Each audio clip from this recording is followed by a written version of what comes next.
Hi, and welcome to this webinar series on environmental peace building and science diplomacy. This webinar series has been planned with a few objectives in mind, of course, and I'm Dhanashri Jairam, and I'm an assistant professor at Manipal Academy of Higher Education, India. I'm also coordinating a Center for Climate Studies at the university. Besides that, I'm also a member of the Environmental Peace Building Association and a research fellow at the Earth System Governance Project. So before I introduce to you the speakers of the day, I would like to first throw light on some of the objectives of this webinar series. The speakers who have agreed to speak during the 3 sessions that we have lined up in the next couple of months will be touching upon these 2 conceptual frameworks of science diplomacy and environmental peace building, which at the outset sound like 2 different concepts, but they do share a lot of common goals that they will be touching upon. So what is the role of science in environmental peace building, environmental cooperation in societies that are at conflict with each other, or share some kind of disputes over environmental resources or otherwise?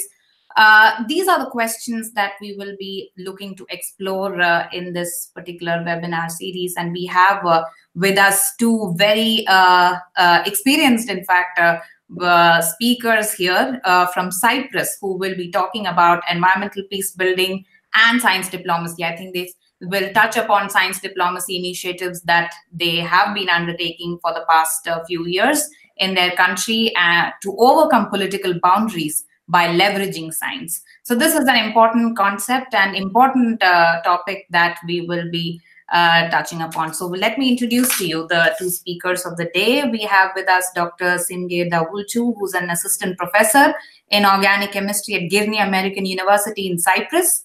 And we have with us also Dr. Mirtani Peri, who's an assistant professor again of School of Sciences and Engineering Department of Life and Health Sciences, University of Nicosia, Cyprus. So we have 2 people here, and in fact, they have a lot of things to share about because they have been working in this field for some time. In fact, Simge is the founder of the Science for Peace Initiative Cyprus, and together, both of them have done a lot of work in promoting science diplomacy between the 2 parts of Cyprus, promoting young researchers, science communication, bringing the public closer to how really science works at the ground level. So this is something that they will be talking about.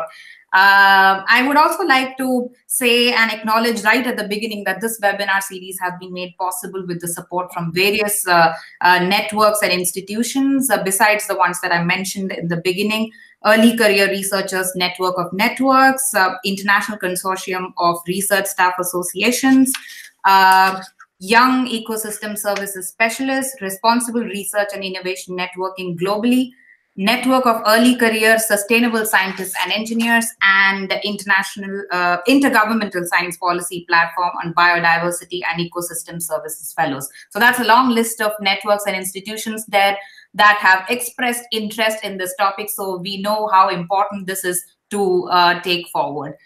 So yes, I think from my part, this should be it. I would like to now invite both the speakers. I don't know, Simge will go first, I suppose, and we'll be talking about some of the issues on science diplomacy, as well as, like I said, they will be talking about their initiatives in their country as well.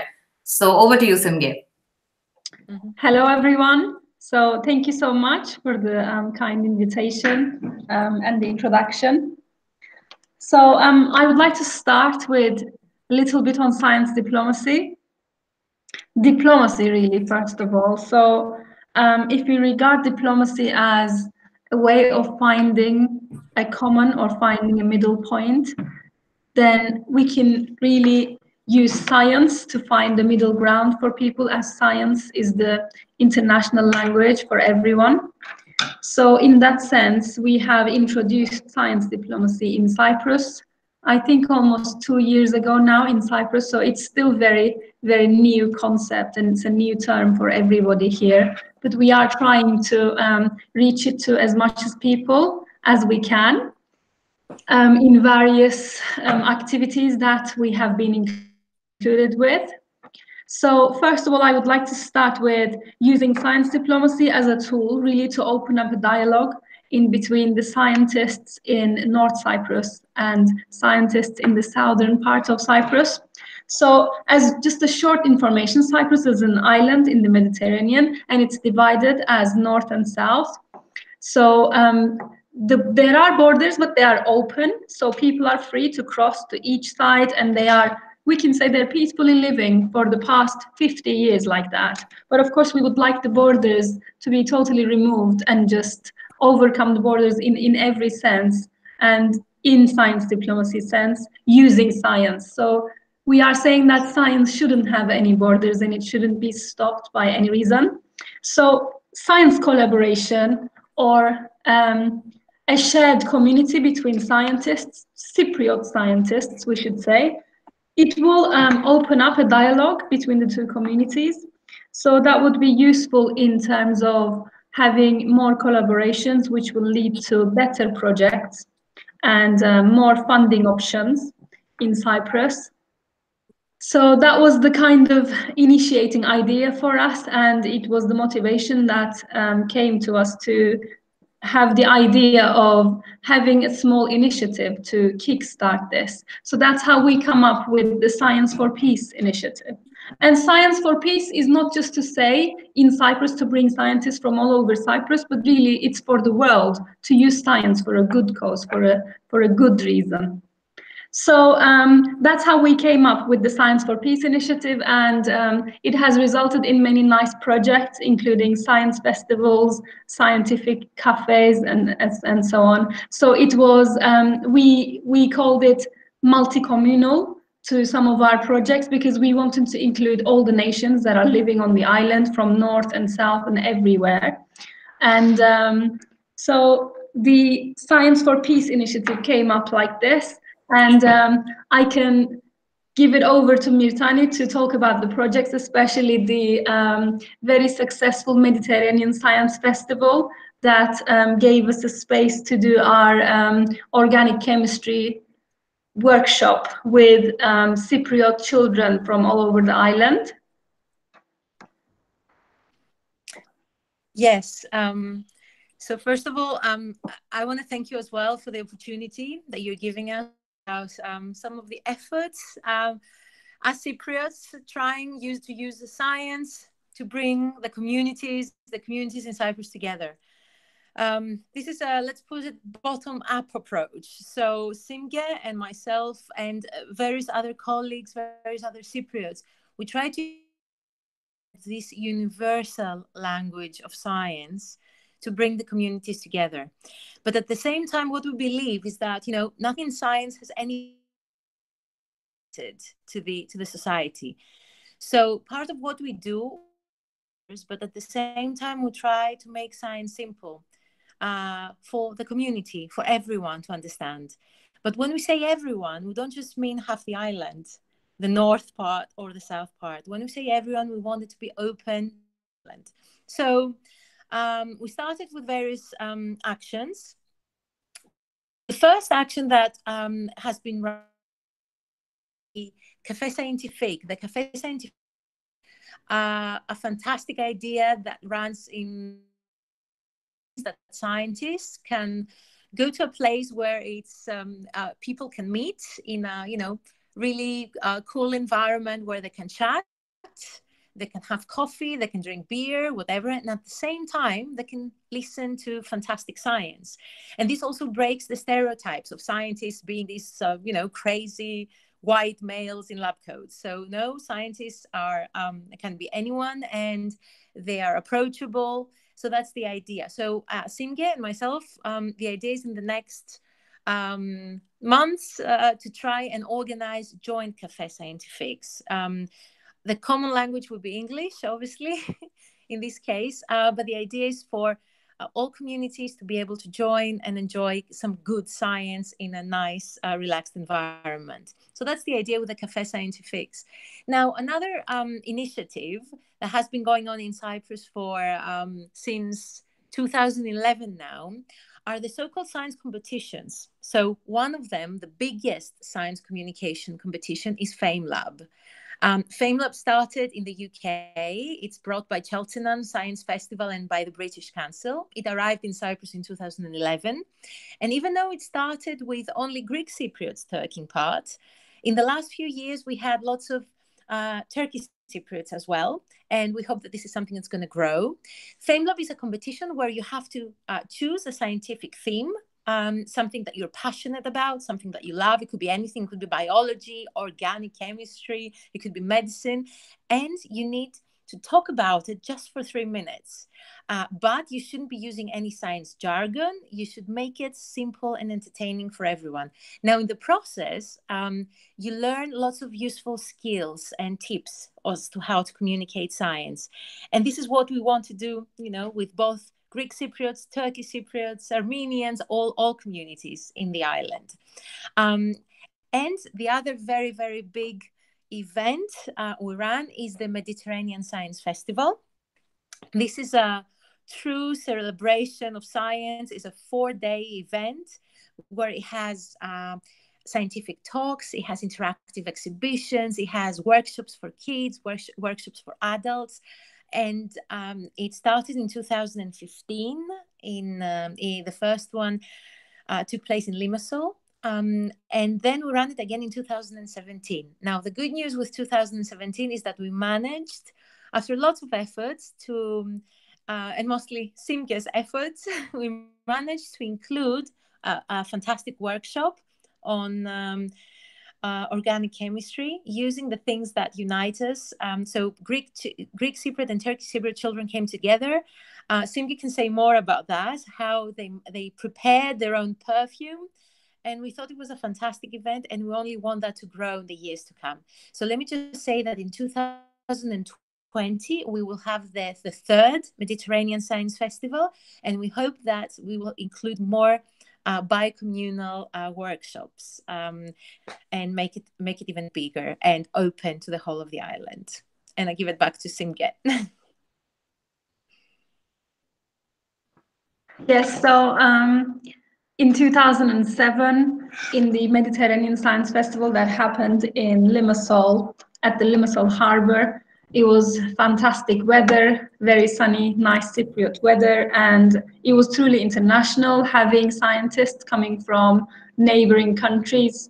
It included Italy, Malta, Iran, I think, and Iraq. Mm-hmm. So we also had a part in that, which was using science diplomacy to open the way. So we got included in the project, and then as Science for Peace initiative, we had a workshop. It was an organic chemistry workshop aimed at the students up to age of 12.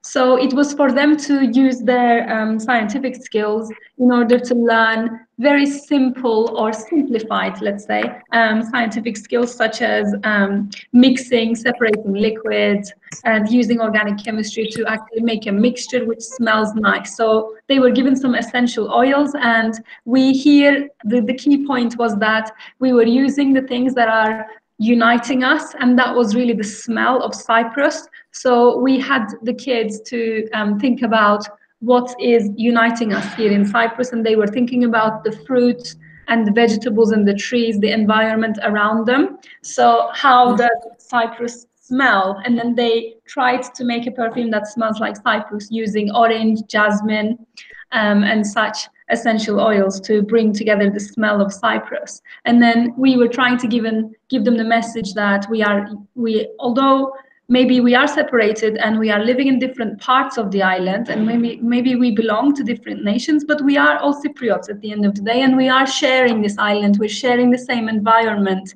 So this was the type of key message that was going through the scientific workshop to them, and they really enjoyed it, and it has produced some beautiful images of children just using science as a universal language and communicating with each other. Again, of course, English was the common language there. We had over 50 students attending in 2 sessions in the workshop, and it was very successful and fun. So then this story went all the way to the World Science Forum.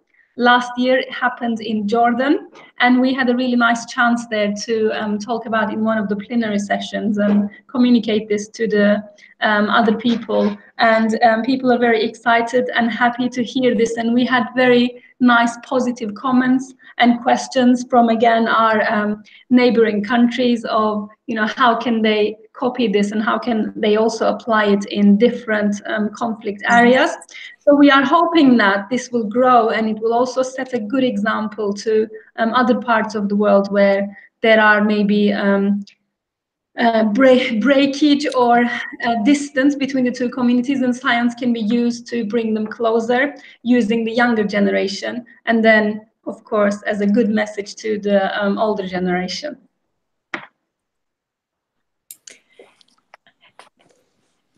And if I can also add something, I wanted to say that what Simke said was fantastic. So we felt that science communication brings communities together.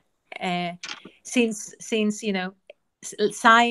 unites us, science is common, and it has nothing to do with ethnicity, religion, or language.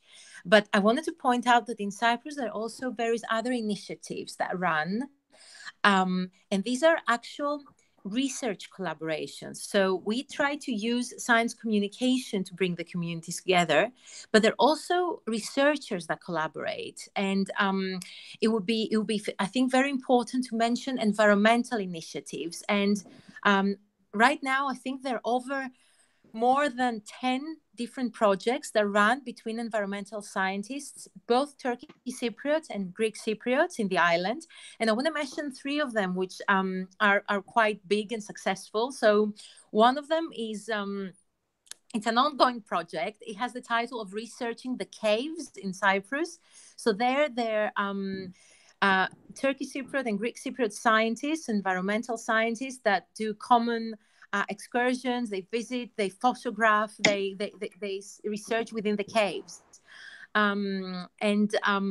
There's also another project which ended a few years ago. It was called Studying the Biodiversity in the Buffer Zone. The buffer zone is the zone that's now on the United Nations, in between the two communities.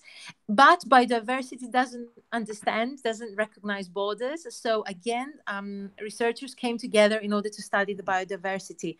And that was, again, a fantastic project that actually won, I think, the European Biologist Best Award in 2009.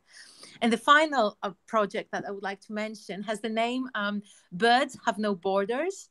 And there again, it was a fantastic collaboration between Turkish Cypriots biologists and the Game Fund Service, so the government on the south, in the Cyprus, on the south part. And that was an island-wide, they did island-wide counts of birds, and they shared the data. So just to say that, there are 2 levels. One is the basic research level where we can collaborate exactly because we depend on the same ecosystem, we depend on the same natural resources, we have the same things that affect us: climate change, water, scarcity, the heat, the dust. All these things are common, the mosquitoes, but at the same time we want children, we want young scientists to be able to communicate science to the whole of the island, not just to their community. Mm-hmm. Okay. Yeah.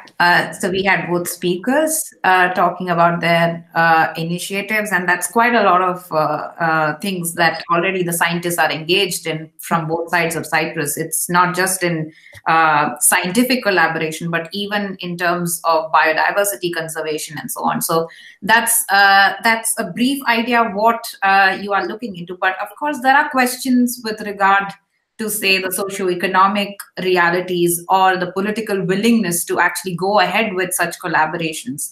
So would you like to comment also a bit on, the level of political willingness that's there among the governments or among the stakeholders, the political stakeholders from the 2 parts to engage in such collaboration for a futuristic kind of cooperation? Because It's not just like you said, it's about the future generation. It's about the biodiversity, which is shared by both parts, and it's not just shared by the both parts. As you said, it's the whole island, it's the Mediterranean region at large, it's also communities that are from various parts. So maybe could you also comment upon political willingness as well as reactions, say, from the societies? What kind of reactions have you received from the society to these initiatives, apart from the young generation, which is probably very futuristic when it comes to reacting to these initiatives? But what about the older generation?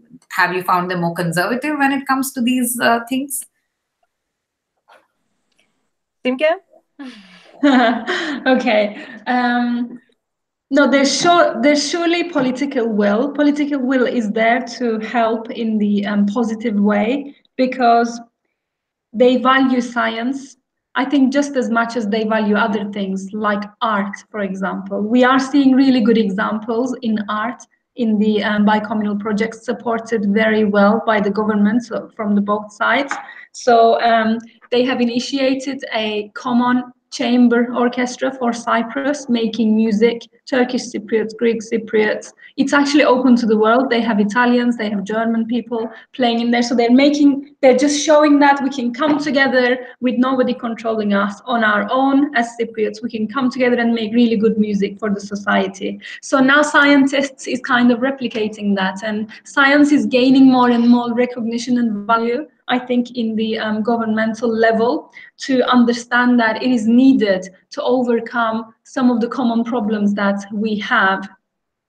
And of course, as Mirtani mentioned, some of these are very obvious. As we are a small island, water has always been a problem and is going to be a problem if we don't use it cleverly, if we don't use renewable resources to get to it, really. So water is one of them, heat is one of them, mosquitoes is one of them. So such common problems can be tackled much better if we really join our forces. So if the scientific community is open and it's inclusive for everyone from every part of the island, then, and they are seeing that this is going to give us a better opportunity and to gain better results. So recently, as part of the negotiations for a united island, for united Cyprus, the governments have started a technical committee, and they have one on history, they have one in education, and I think they also have one in literature. So the technical committee is also including for science and scientific collaborations. So they are supporting in many ways. So they're coming together to support such projects like initiatives, for example, to do bicommunal projects, not only in science, but in all ways, as I said. So it has started with arts, and it is actually growing. So for scientific reasons, they are also bringing, so it's always starting with the young children, because they are, they're much easy, they're much open, they're like a sponge to absorb all the information, and they don't realize when they are coming together for a reason, and they don't realize that they are, being given a message, because it's only natural for them to coexist with other Cypriots, together with other Cypriots on the island. So there has been many initiatives by the technical committee from both sides. So the technical committee is created by the government, by both leaders, Turkish Cypriot leader and the Greek Cypriot leader, and it contains, I think, equal amounts of members from each side, and they're advising to teachers and to scientists and also to artists to what kind of projects they can do, and supporting them to do this. As part of this, the EU Commission is also giving great support, very much in the form of scholarships and funding for education and for professional development, and also for projects. And another very good thing that they are doing to support is that in the buffer zone, so-called the region owned by the United Nations between the north and southern part of Cyprus, there's a place called EU Home for Cooperation. So this place is given to us by the EU Commission. It's a really nice cafe, including conference rooms and workshop rooms, where it can be hired to go there and do all types of exhibitions and activities. So we are getting support, and we are hoping that it will be increasing. And as the more positive environment is appearing, then it is going to grow and get more. Yes, and may I add? Yeah, exactly sure. What Simge said. So there are these fantastic cultural heritage conservation projects that run again by these technical committees. There are also community engagement initiatives. There's a fantastic committee that runs for a long time now on missing persons on both sides. And there are also there's a lot of joint projects on large infrastructure, and there's urban upgrading projects. So yes, there is support, and we should talk about it by the government. Mm-hmm. Okay.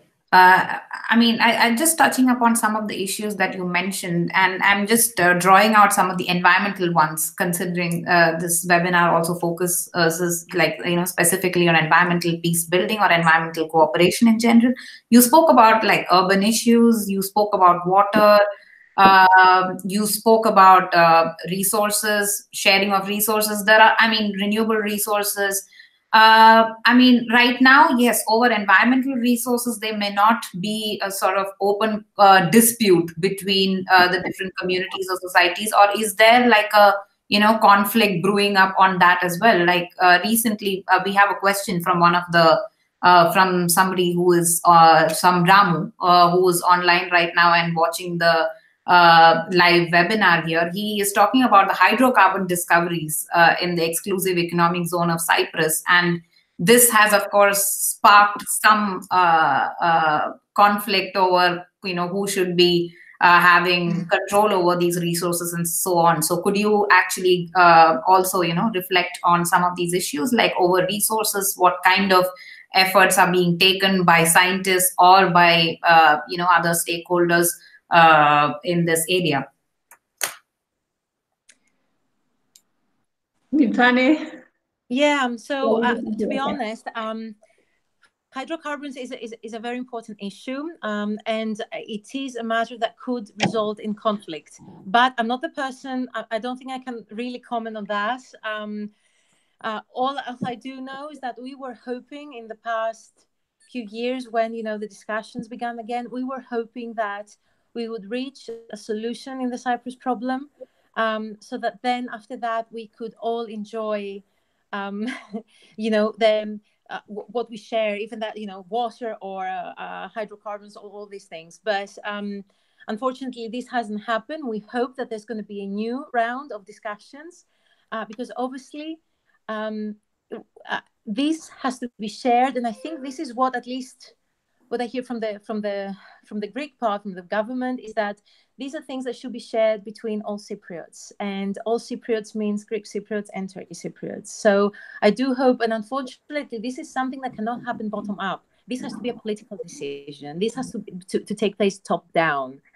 So what we try to do has to do with bottom up approaches as community. But when it comes to serious issues like that, that's where the political decisions are the ones that will make the difference.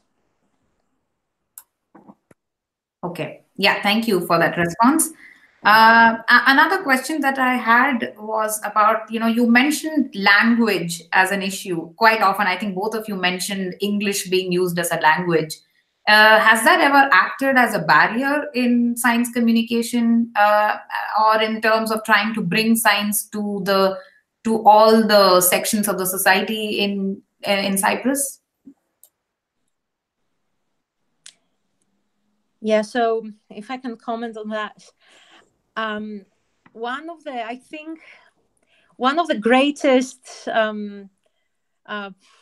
greatest issues we have is that, unfortunately, for over 40 years now and more, the Turkish language or the Greek language hasn't been taught in schools, in the public schools in the island. That's why we use English in order to communicate to each other. Imagine how fantastic it would be if Greeks could speak Turkish, and Greek Cypriots could speak Turkish, and Turkish Cypriots could speak Greek, and even some of the older people do speak. So my grandmother used to speak a little bit of Turkish. So unfortunately now this hasn't worked, and unfortunately I think it was a political decision that in schools we don't speak the language of the person next to us, unfortunately. But I'm happy to say that there have been now schools that started in Nicosia, for example. There's a fantastic Montessori school where Turkish is taught. And as Simge mentioned, in the Home of Cooperation, there are free Turkish lessons where Greek Cypriots can go and learn Turkish, and that's fantastic. Oh, maybe they're not free, but quite cheap, so people could learn the language. So yes, it is a barrier. At least we found English to communicate. But language is something that really brings people together, because it's not just for communication. It's sharing the music, it's sharing lyrics from songs. It's all these things that bring communities together. So I would love to see a future where we speak, our children, my son would speak Turkish. Simge, would you like to add anything? Yes, I would like to add to this. So yes, I would say language is a barrier, I think, up to some extent, but especially when the younger generation are coming together through these activities that we talk about, the science festivals or other type of activities, they find a way to communicate because they are young and they're children and they don't see any barriers in communicating. And science is one of them, but really English has been the common language here. And nowadays, all schools, including primary schools from third year onwards, they are all learning English anyway. But it would have been really, really good if the schools were teaching really Greek, Turkish, and English. So I think that would really lead to the creation of a very rich nation as Cypriots on the island. But as I said, it is a barrier which could be overcome using English, luckily, and everyone can speak English on the island pretty much. But again, I think this barrier has been recognized, and what's important is that it is being tackled. So there are more and more Turkish and Greek lessons with very small prices, or I think in the summer there are even free ones available for the community to go and learn, so we can communicate better. So this communication way is open, and it's really now up to the community to go and join and do it. And it is actually, this was a political decision that we couldn't change, and we cannot change all the decisions, but because of the pressure coming from the community and the scientists and the teachers and the unions, now I think they are also slightly modifying their decisions, answering to the public's need and adding courses as Greek for the secondary school. So it's an option, just like learning French in Germany. Now Greek is also an option because the Cypriot, should be able to speak both Turkish and Greek if you truly want to communicate with all the people living in your area. And I hope it will be similar actions for the whole of Cyprus.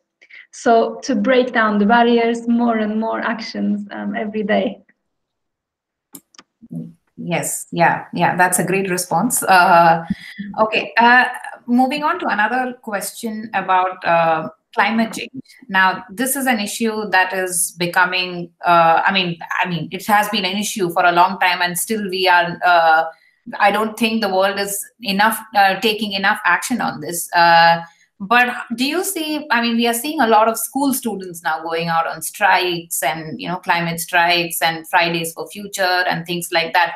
Do you think this is probably an opportunity for the schools in Cyprus from all parts of Cyprus to come together and put pressure on the governments, on all the stakeholders to actually act on something like climate change? And how do you think science diplomacy or scientists like you or academics like you, how can you actually bring about these changes? And maybe, you could also probably talk a bit about what are the climate challenges that Cyprus faces, because this is one of the most vulnerable regions in the world, the Mediterranean region. So it would be great to have some information on this.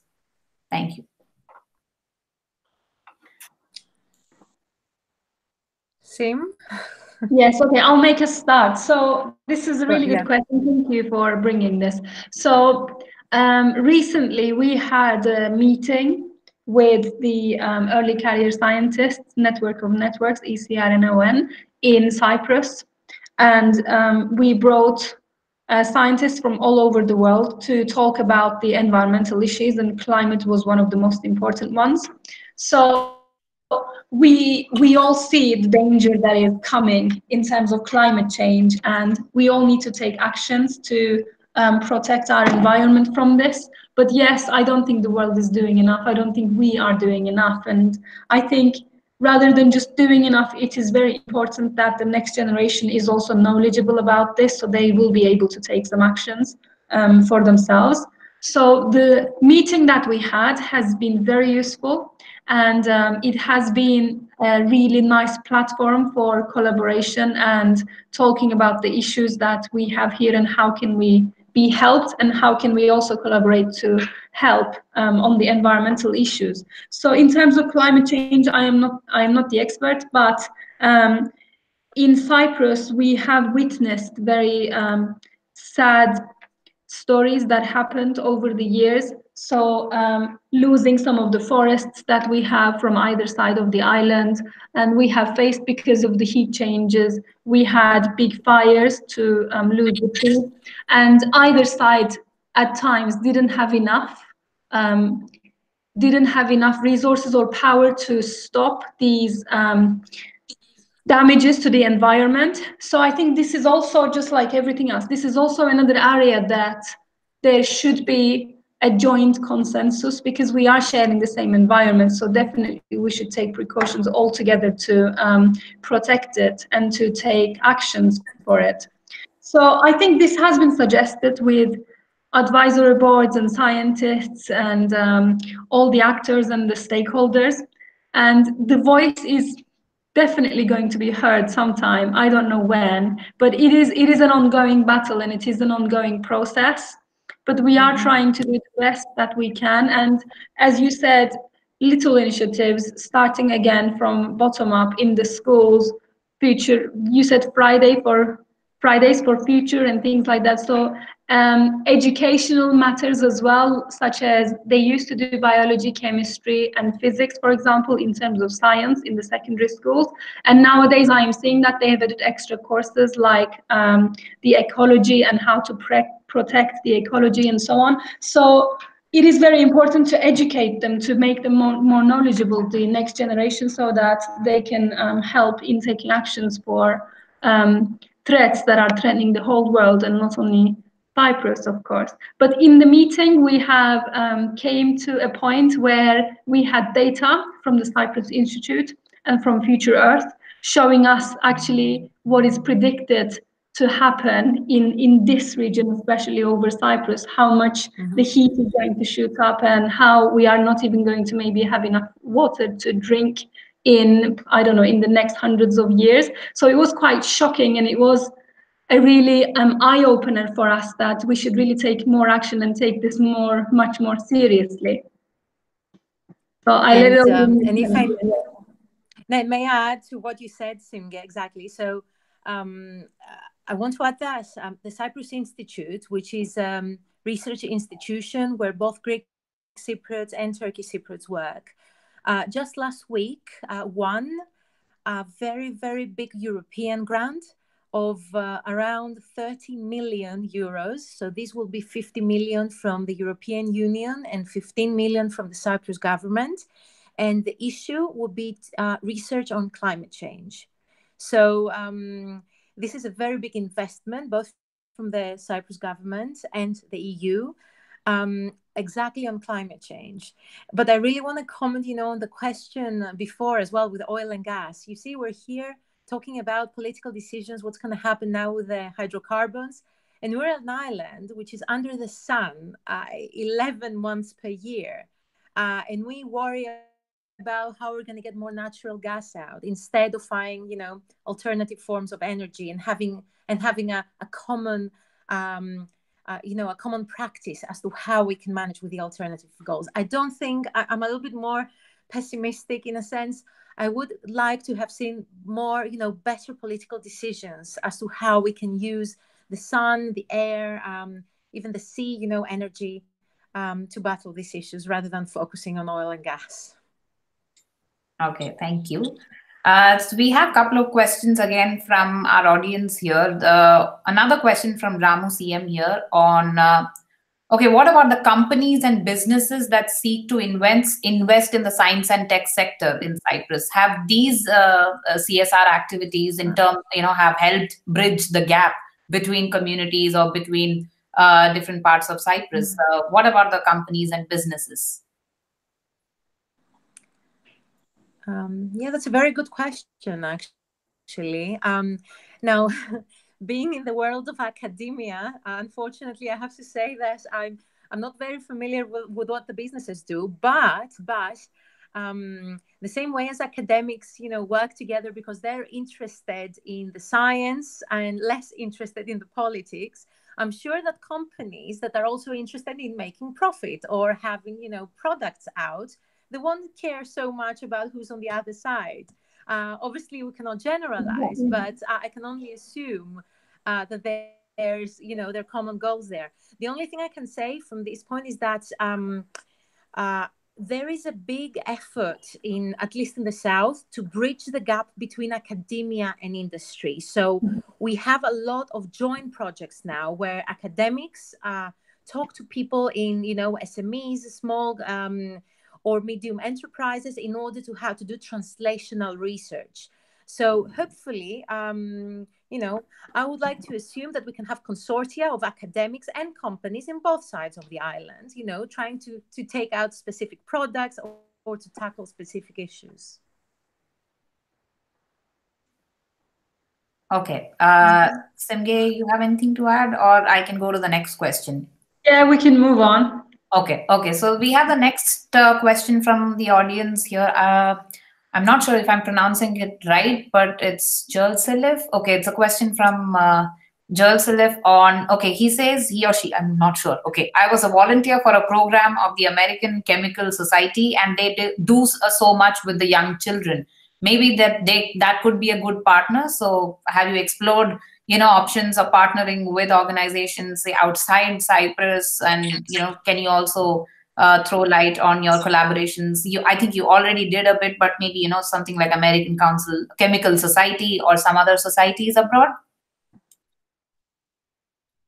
Yeah, I think that's a really good suggestion. And yes, the answer to this actually is yes and no. We have tried, but we should keep trying. So one of the biggest suggestions that we received as we are communicating this science diplomacy and the bicommunal projects that we have been doing, we have been getting the reactions and suggestions in terms of maybe we can try the embassies. And surely I think some of the embassies are very much interested, and they are happy to support these type of activities.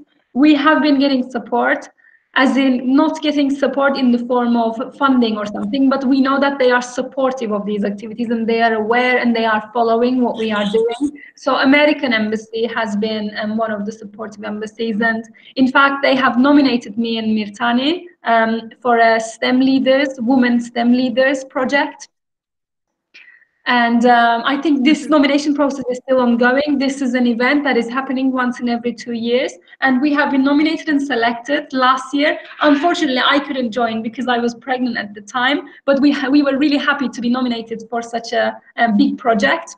And they're always keeping an eye on the activities that we are doing, and we feel that they are appreciating it. And this gives us a better motivation. In terms of other sources, I think some funding bodies or strong societies like American Chemical Society, we can actually try to do collaboration or to at least let them know that we are doing these kind of scientific activities for bicommunal reasons and science for peace. And maybe they will be interested, but it's something that we haven't tried yet. This was also a suggestion that we have had in the last meeting that we had with the early career scientists, and it's definitely a pathway that we will pursue. Mm-hmm.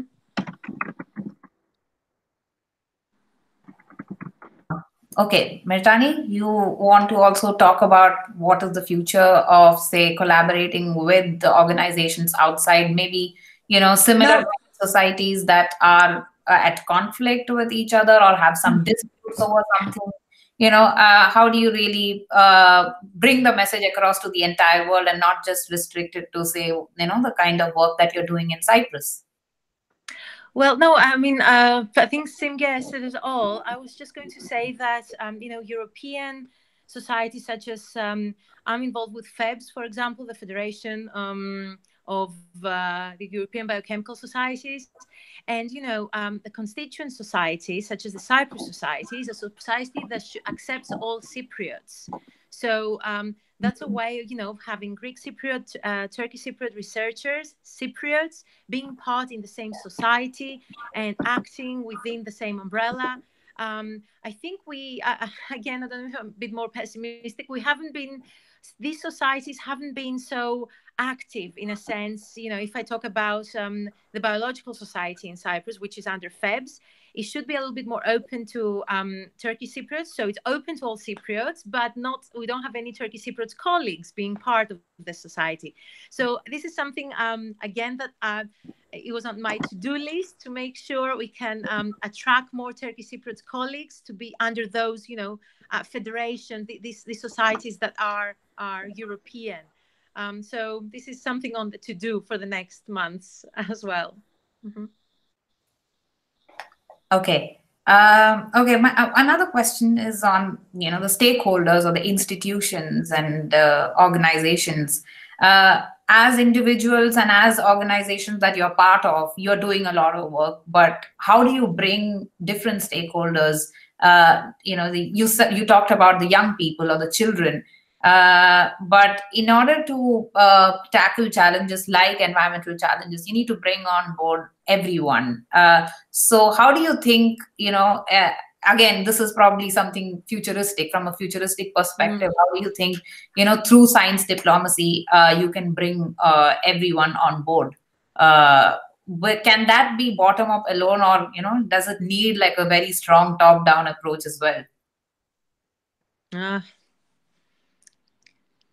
Yeah, just a short comment that in our efforts, to communicate science and to make sure that the future generation of scientists has science communication skills, we did have to bring various stakeholders together. So, scientists had to come together with journalists, for example, at the same time with secondary education teachers and with students. So all these different stakeholders, we try to bring them together in, to have workshops on science communication, on how to talk science in a simple way. This is all the bottoms up approach. But to be fair, we have had funding.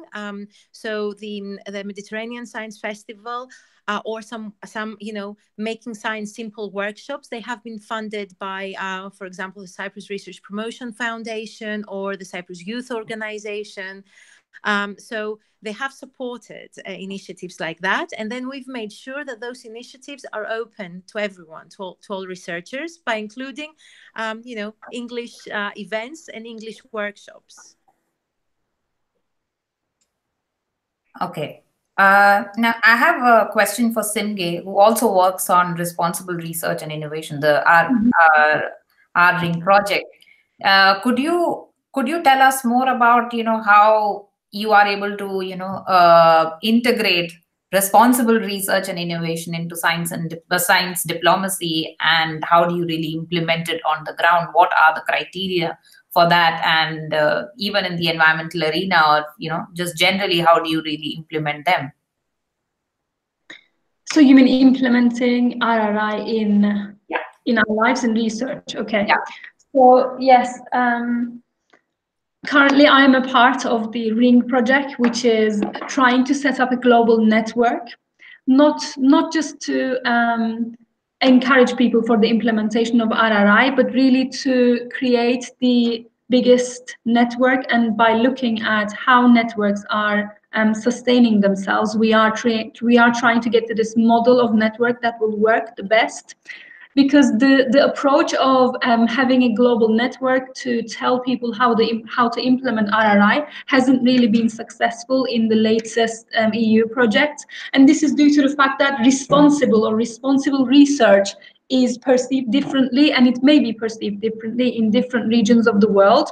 So really the best way to do this is found as a result of the project that it should be looked through the perspectives of different regions, and it should really be tailored for each region by looking at the best practices and copying them for those regions. So for this region in Cyprus, I think responsible research and innovation is also a recently new term. Most institutions are aware of RRI, and we can actually break it down into 6 pillars. Again, this is a European approach and may not be the same for the rest of the world, but maybe one or two of the most important ones are being tackled and implemented and done very successfully and very motivationally here in Cyprus. And one of these, I think, is the public engagement.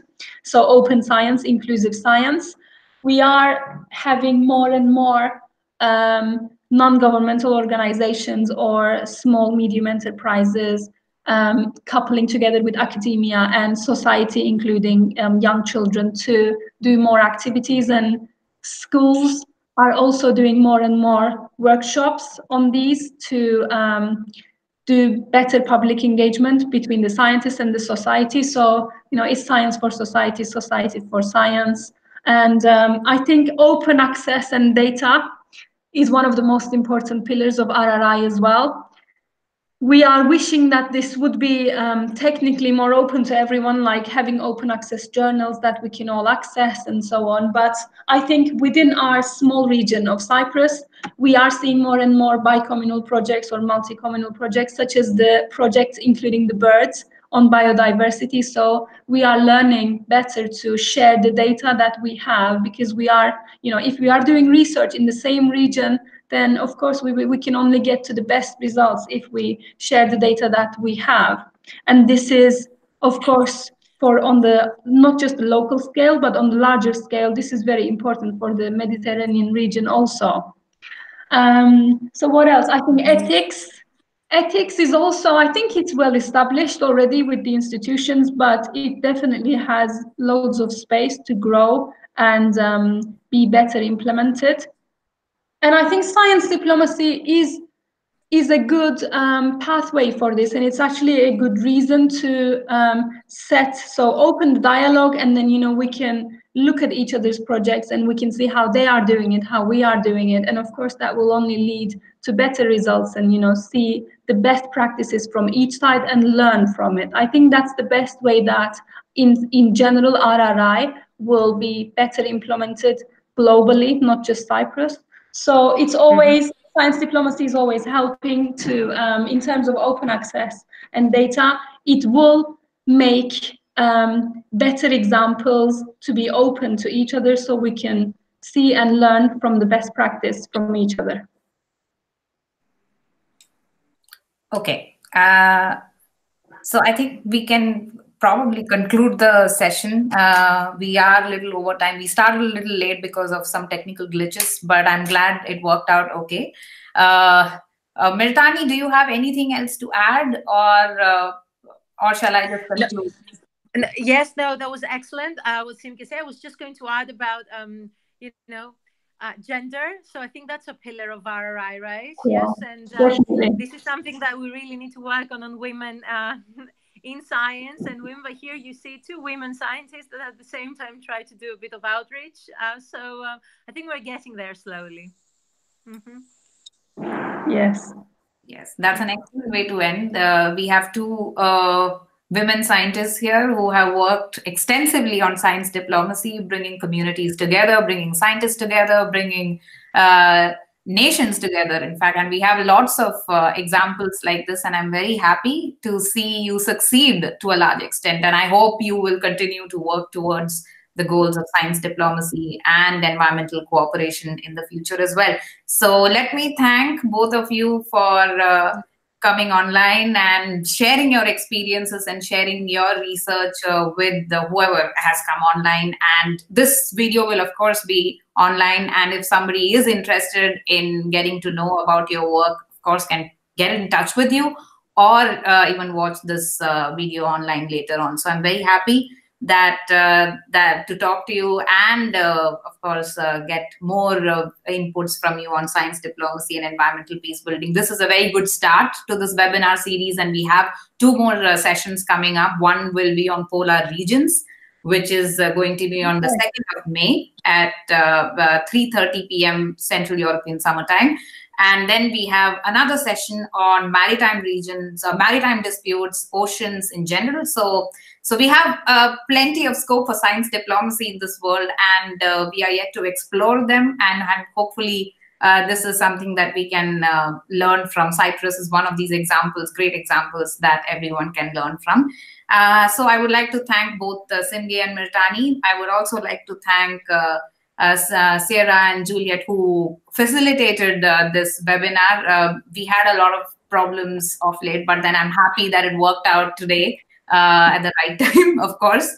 And I would also like to thank Environmental Peacebuilding Association, which helped facilitate this particular webinar, and also all the other networks that I mentioned at the beginning, who have been extremely active in terms of supporting it from the beginning. So yes, so that's it for the time being. And we will meet again for another session on the 2nd of May. And Simge and Mirtani, thank you once again for joining us. Thank you so much. Thank you so much. Bye. Goodbye.